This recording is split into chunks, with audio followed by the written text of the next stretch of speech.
Сәлем, сіздер Ахнет арнасындасыздар. Бүгін мен сіздерге корей тілін оқуымда, жалпы топик экзаменінен 6-шы ГІП алу жолында қандай кітаптар оқығаным туралы айтып беретін боламын. Бұл видеоны мен негізі алдын ала сіздерге уәде беріп қойғанмын, соның орайы бүгінге сәті түсіп тұр екен. Жалпы корей тілін оқыған кезде, нөлден бастаған кезде ең бірінші оқыған кітабым ол Соулде Хангуго деп аталады. Аты айтып тұрғандай, ол осы Сеул ұлттық университеті, яғни Кореядағы рейтингісі ең бірінші университет, соның баспасына шығарылған кітап. Кореяда жалпы екі кітап жақсы болып саналады, ол және Соулде Хангуго және Йонсей университетінің кітабы.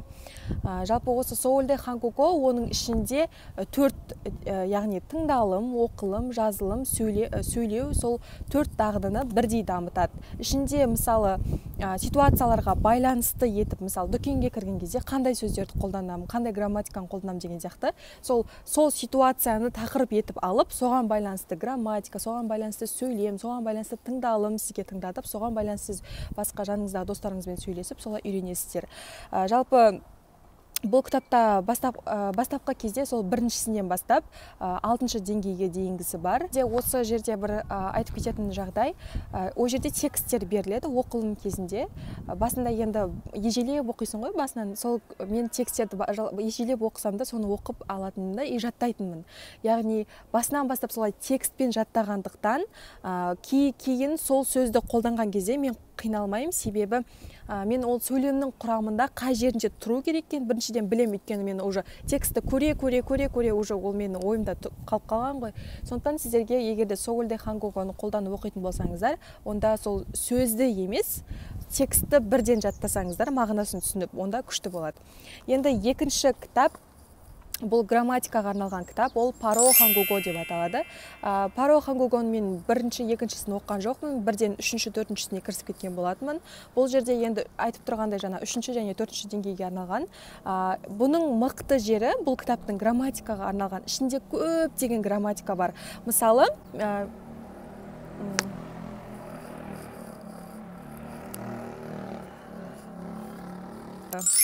темуне, ның тасы және үшінші токпуне деген үш түрлі себепті айтатын грамматикалық форма бар. Ал енді сізге бір себепті айту керек. Сіз қайсысын қолданасыз? Яғни, ол жерде ол үшеуі де себепті білдіргенімен де, олардың әрқайсының қолдануға болатын кездер бар, және қолдануға мүлдем болмайтын кездер бар. Мысалы, ның тасы деген, ол мысалы бір болмай қалған, дұрыс емес, андай негативный нәрсенің себебін айтқан кезде қолданады. Мысалы, мен жаңбыр жауып тұрғандықтан сабағыма бара алмай қалдым деген сияқты. Пига оның тасы хакюе муткассойо деген сияқты. Яғни сіз, мысалы, біздің қазақша айтқанда кесірінен деген сөз ғой. Мысалы, сізде себебінен деп айта аласыз. Мысалы, мен жаңбыр жауғандықтан, жауғанның себебінен сабаққа бара алмай қалдым десеңіздер де болады.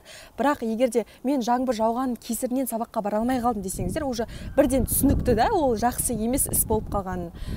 Сол нәрсе. Және токпуне деген, тасы бітірейік, ол жақсы жағдайдың себебін айтқан кезде қолданбайсыздар.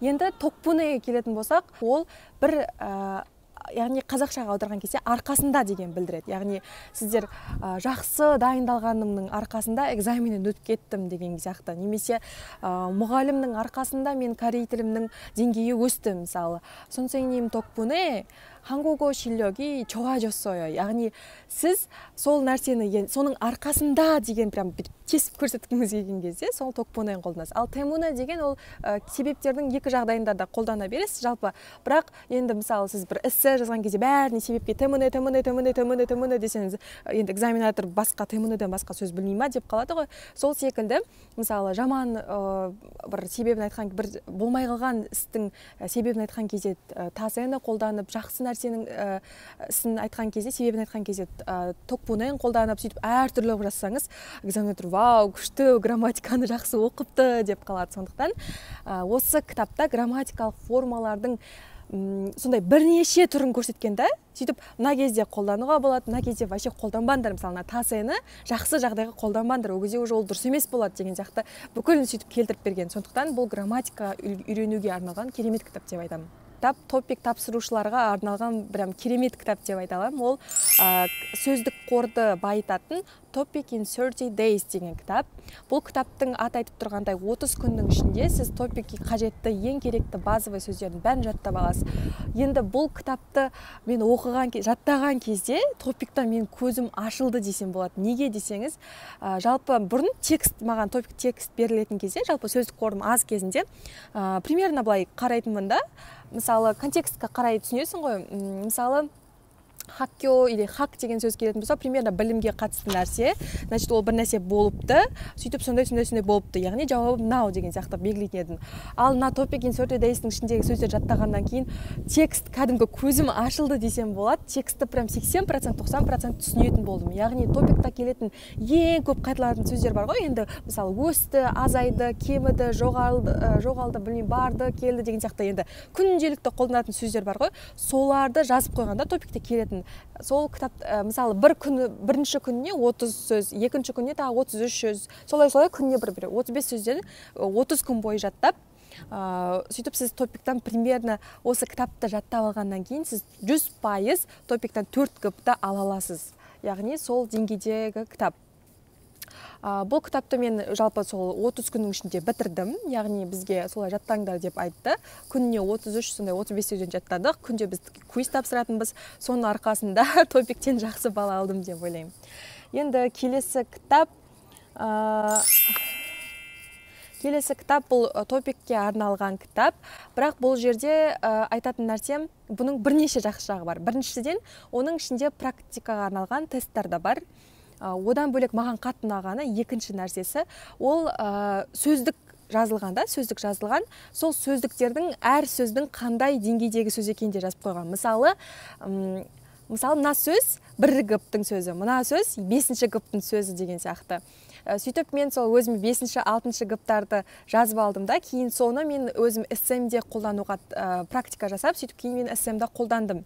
Бірақ, яғни күшті ғой, мысалы, сіз қараңыз, бір әрқашанда ерілділмеуін деген мысалы дегенді қарапайым түрін қолданғанша ондай деп қолдансаңыз, қалай сіздің деңгейіңіздің жоғары екенін білдіреді. Сол секілді бұл кітапта неше түрлі сондай деңгейі жоғары сөздер бар. Соларды жазып алып, күнде жаттап, жақсылап қолданып үйренсеңіз, қандай кезде қолданбайтынын да біліп алып үйренсеңіз, онда сіздің эссеңіз жақсы качественный болып шығады. Бірақ бұл жерде бір ескертіп айтатын нәрсе, кейбір 5-ші, 6-ші гіп деп жазылған сөздер, олар уже ескіріп кеткен.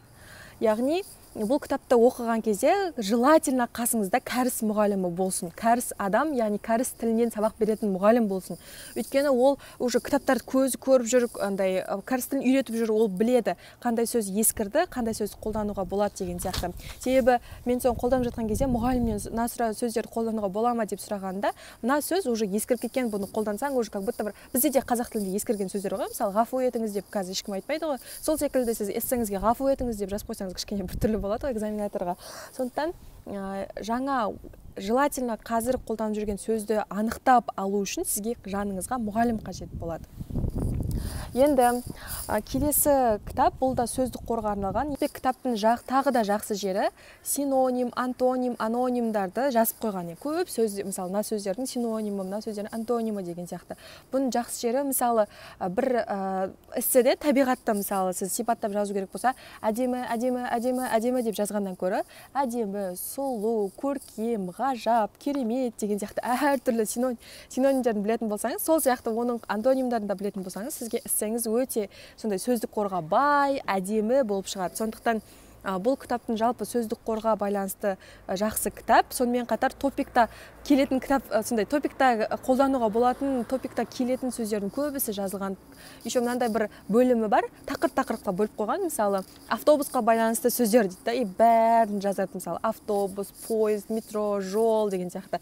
Мысалы, мектепке байланысты сөздер, мектеп, офис, класс, оқушы деген сияқты. Сондай тақырып-тақырыппен де жаттауға болады. Яғни бұл эссе жазуға жалпы өте күшті өзінің көмегін тигізеді десем де болады. Көрсетейін деп шештім. Міне іші осындай, мына жақта сөз, оның міне синонимі тұр. Және де қарасаңыздар, байқасаңыздар, әр сөздің қасында қандай деңгейдегі сөз екенін көрсетіп қойған. Мысалы, міне, мен өзім оқығаннан кейін бәрі жазылып, кішкене аудармалар жазылып тұр. Өзім оқығаным кезінде міне қараңыздар, мысалы, кайопта деген 6 гіптің сөзі, мысалы, тағы да не? мына жерде наппыда деген бәріміз білеміз ғой, жаман деген ол бірігіп, яғни ең самый оңай сондай төмен деңгейдегі сөз. Бірақ соны кішкене қиындатып айтқыңыз келетін болса, онда херопта. Мысалы конганге наппыда, мысалы денсаулыққа жаман дегеннен көрі, одан да херопта, яғни конганге херопта, ол денсаулыққа зиян деген сияқты. Міне көрдіңіздер ма? Осылай әртүрлі гыптарға, яғни деңгейлерге байланысты бөліп жазып қойған. Одан бөлек бұл жақта бізде қазақ тіліндегі мысалы мақал мәтелдер сияқты сондай мақал мәтелдер, астармалы сөздер, сондай бәрі бар да. Соны мысалы жазатта қасына қарапайым сөзбен түсіндіреді. Міне қараңыздар. Касми чорида деген бар міне. Тағы да не? Міне осындай көп ішінде, егерде шынымен оқитын адам болатын болса, мынау прям күшті кітап. Тағы не бар? Тағы да осылай тақырыптарға бөліп қойған. Мысалы, мына кітапханаға байланысты сөз. Кітапханаға байланысты зат есім, сын есім, етістік деп қойған. Мысалы, кітапханаға байланысты комсек, сасо, өмчеге, йоламшил.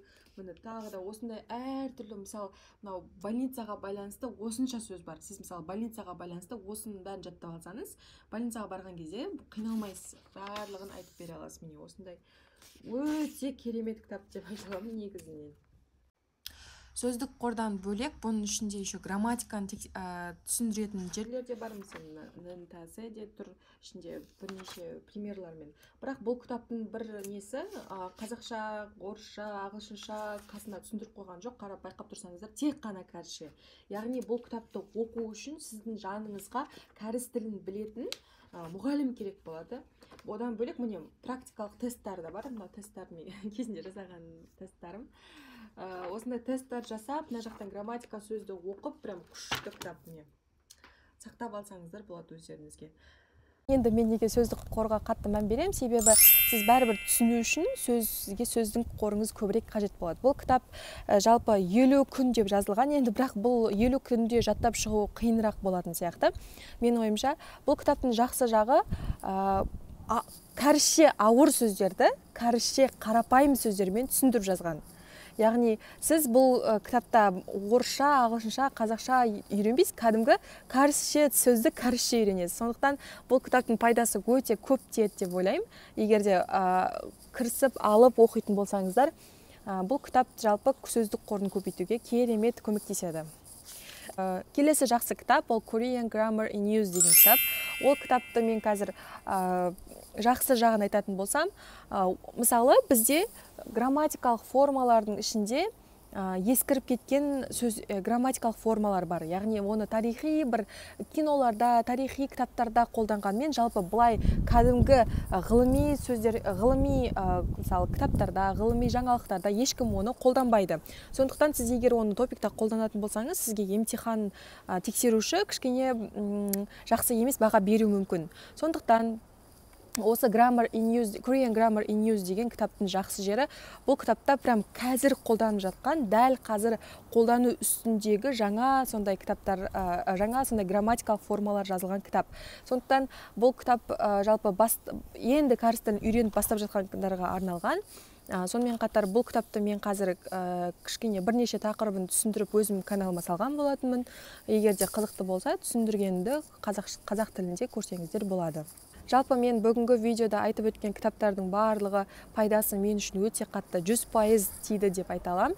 Яғни сіздер де егер кәріс тілін үйреніп бастап келе жатсаңыздар, осы кітаптарды өздеріңізбен алып, оқып, үйренсеңіздер болады. Және де айтып кететін нәрсе, мен сіздерге егер керек болатын болса, Seoul Dae Hangugoның онлайн бірінші деңгейден бастап 6-шы деңгейге дейінгі электронды нұсқасы бар. Соны сіздерге немесе Telegram канал ашып, сол жаққа саларым, немесе сіздер жеке мен жазсаңыздар, онда сіздерге жіберемін. Сонымен қатар осы кітаптарды, дәл осы кітаптарды қолданыңыздар демеймін, әрине, бірақ мен үшін осындай керемет нәтиже көрсетуіме септігін тигізгендіктен сіздермен де бөлісемін деп шештім. Бұл видеом сіздерге пайдалы болса, пікіріңізді қалдырып, лайк басып, кішкене белсенділік танытсаңыздар, келесі тақырыптарға адамдарға да видео түсіруге менде шабыт ашылады. Және де комментарий бөлімінде менен қандай тақырыпты күтетін едіңіздер, сондай комментарийға жазып қойсаңыздар, мен соны өзімнің мүмкіндігімше түсіруге тырысамын. Сонымен, егер де видеоны соңына дейін қараған болсаңыздар, сіздерге көп рахмет. Сіздерге бақыт, денсаулық және де әрқашан білімдеріңіздің артуын тілеймін. Сау болыңыздар.